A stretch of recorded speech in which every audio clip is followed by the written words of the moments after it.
Good morning. কেমন আছেন আপনারা? আশা করি ভালো আছেন, সুস্থ আছেন। আমিও ভালো আছি, সুস্থ আছি। আজ অনেক সকাল সকাল ব্লগ শুরু করে দিয়েছি। তার কারণ, একটা বিশেষ কারণ আছে তার পিছনে।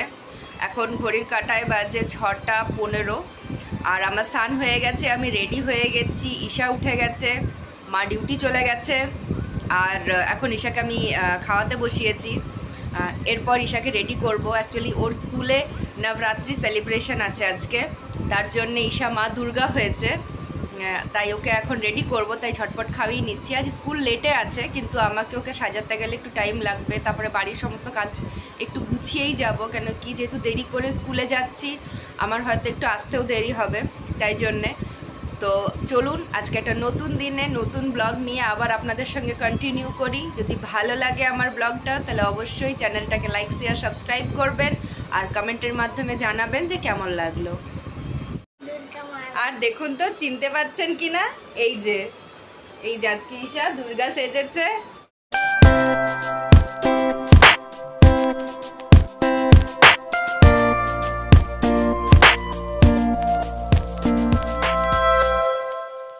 জাস্ট ঈশাকে স্কুলে ড্রপ করে আর আমি বাড়ি ফিরলাম। আর যেমনটা আপনাদেরকে বললাম যে আজকে ওদের নবরাত্রি সেলিব্রেশন আছে স্কুলে, তাই ওকে মা দুর্গা সাজানো হয়েছে। মা দুর্গার যে 9টা রূপ নবরাত্রিতে থাকে, সেটাই সবাইকে এক একজন করে সাজানো হয়েছে। প্লাস আজকে নবরাত্রির ডান্ডিয়া আছে ওদের স্কুলে। আর সমস্ত বাচ্চাগুলোকে দেখে মনে হচ্ছে একবার করে চটকে নিই, এত সুন্দর, এত কিউট লাগছে না সবাইকে দেখতে। আর এই জিনিসগুলো আমার ভীষণ ভালো লাগে, যে ওদেরকে এরকমভাবে as a act, as a play, drama বা পাপেট শো দিয়ে ওদেরকে এত সুন্দরভাবে বোঝায় স্কুলে যে কি কোন ফেস্টিভ্যালটা কেন হয়েছিল, কি কারণে হয়েছিল। আর দেখবেন বাচ্চাদেরকে মুখে বলার থেকে ওদেরকে যদি ভিজুয়ালি কিছু দেখানো হয়, তাহলে ওটা ওরা বেশি মনে রাখতে পারে। এত সুন্দরভাবে করা হয় সমস্ত কিছু, ওরাও এক্সাইটেড থাকে, ওরাও এইসব এক্সাইটমেন্ট নিয়ে স্কুল করে, ক্লাস করে। যেহেতু খুবই ছোট, সবাই খুব ছোট, এদের হয়তো 1.5 বছর থেকে সবারই 4.5 বছরের মতন বয়স। সব একই কেজি তজ্ঞই আছে, প্লে গ্রুপ, তারপরে নার্সারি, তারপরে কেজি। এত সুন্দরভাবে বোঝানো হয়। তো যাই হোক, ঈশাকে আমি ড্রপ করে এসে গেছি। ওর আজকে 8:45 থেকে স্কুল ছিল, সরি 8:45 থেকে স্কুল ছিল, আর ছুটি এক্স্যাক্টলি সেম টাইমেই হবে। তো যাই হোক, ওর আজকে একটু দেরি করে স্কুল ছিল, কিন্তু ছুটিটা সেম টাইমেই হবে। তো ওকে আমি একটু পরেই আনতে যাব। আর বাড়ির সমস্ত কাজ তো সেরেই গেছিলাম আমি, আমার স্নান খাওয়াও হয়েই গেছে, ব্রেকফাস্ট। তো এবার শুধু ওকে নিয়ে আসার অপেক্ষা, ওকে নিয়ে আসবো। তো চলুন দিনটাকে এমনিভাবেই কন্টিনিউ করি, আর আপনাদের সঙ্গে শেয়ার করব বাকি আমরা সারাদিন কি করলাম আজকে।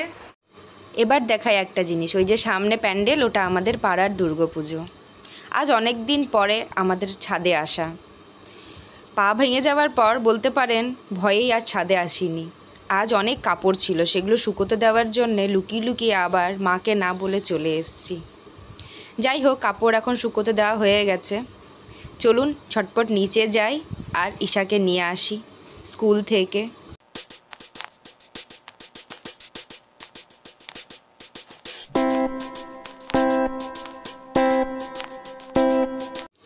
এই দেখুন স্কুলের প্রোগ্রাম। এটা একটা ওয়াল বানানো হয়েছিল, যেখানে নবরাত্রির 9টা রূপ মাঝে মা দুর্গাকে দিয়ে সাজানো হয়েছিল। স্কুলের ম্যাডামরাই এটা বানিয়েছিলেন আর ভীষণ সুন্দরভাবে ডেকোরেট করেছিলেন। এবারে আসি ঈশাদের পারফরমেন্স। এই যে মাঝে ঈশা, আর সাথে চারিদিকে তার 9টি রূপ, মানে মা দুর্গার 9টি রূপ। সবাইকে দেখুন কি মিষ্টি লাগছে, সবাই এখানে কি সুন্দরভাবে সেজেছে। খুব ভালোভাবে প্রোগ্রাম হয়। এই যে দেখুন কি সুন্দরভাবে সাজানো হয়েছে। সাথে আরও অন্য অনেক প্রোগ্রাম ছিল, ডান্ডিয়া ছিল, আরও অন্য অনেক রকম ক্রাফট অ্যাক্টিভিটি ছিল। যেমন এই ক্রাফটটা আমাদের জন্যে, প্যারেন্টসদের জন্যে, দুর্গাপুজো ক্রাফট। আপনারা দেখলেন ঈশাকে স্কুল থেকে নিয়ে এসেছি, ভালো এনজয় করেছে স্কুলে, ভালো একটা ক্রাফটও বানিয়ে দিয়েছে দুর্গাপুজো যেহেতু সামনেই।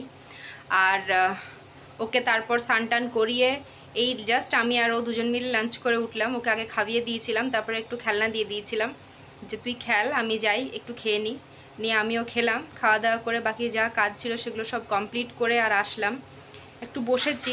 আজকে সকাল থেকে ভীষণভাবে কারেন্ট যাচ্ছে, আর তার জন্য একটু জলেরও সমস্যা হচ্ছে। মানে আমাদের এই অ্যাপার্টমেন্টে 38টা ইউনিট আছে, 38 জনের সেপারেট ট্যাঙ্ক আছে ছাদের মধ্যে, আর 38 জনের ট্যাঙ্ক আস্তে আস্তে ভরা হয়।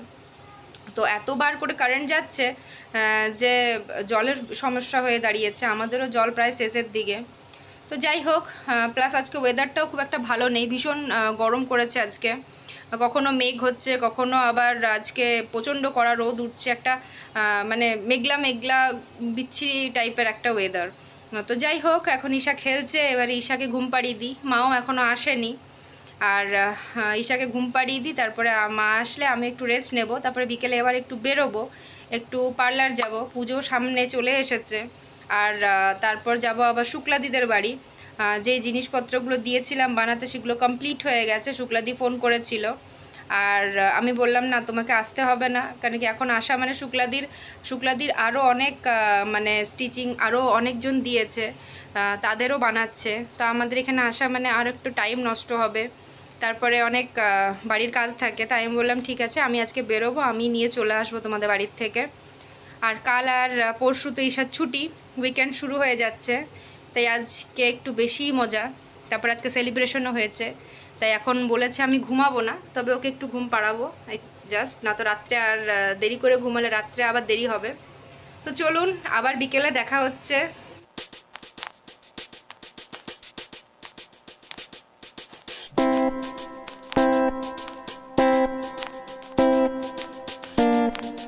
আমাদের বিকেল হয়ে গেছে অনেকক্ষণ আগেই, চা খেয়েছি, একটু বিকেলে জলখাবার খেয়েছি, ঈশা উঠে গেছে, এখন আমি রান্না করছি, এখন একটু মাঞ্চুরিয়ান করব। বাইরের ওয়েদারটা ভীষণ আবার ভালো করে দিয়েছে, মানে ভীষণ বৃষ্টি হচ্ছে, তো ভাবলাম একটুখানি রুটি হচ্ছে তার সঙ্গে মাঞ্চুরিয়ান করে দিই, আর সাথে ঈশার একটা কিছু তরকারি করে দেব। তো তারই প্রিপারেশন করছি। আর এই রেসিপি আমি এখন শেয়ার করছি না, কিছুদিন পরে শেয়ার করব।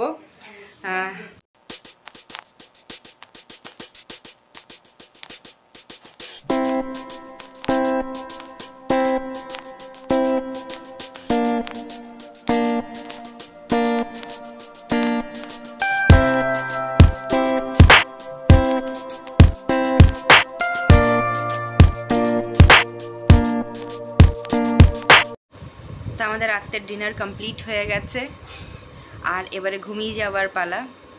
তো আজকে ব্লগটা কেমন লাগলো অবশ্যই জানাবেন কমেন্টের মাধ্যমে। আর আজকের জন্য এখানেই বিদায় নেব, আগামী দিনের নতুন একটা ব্লগ নিয়ে আবার ফিরবো আপনাদের কাছে। ততক্ষণ অবধি ভালো থাকবেন সবাই, সুস্থ থাকবেন, গুড নাইট, বাই।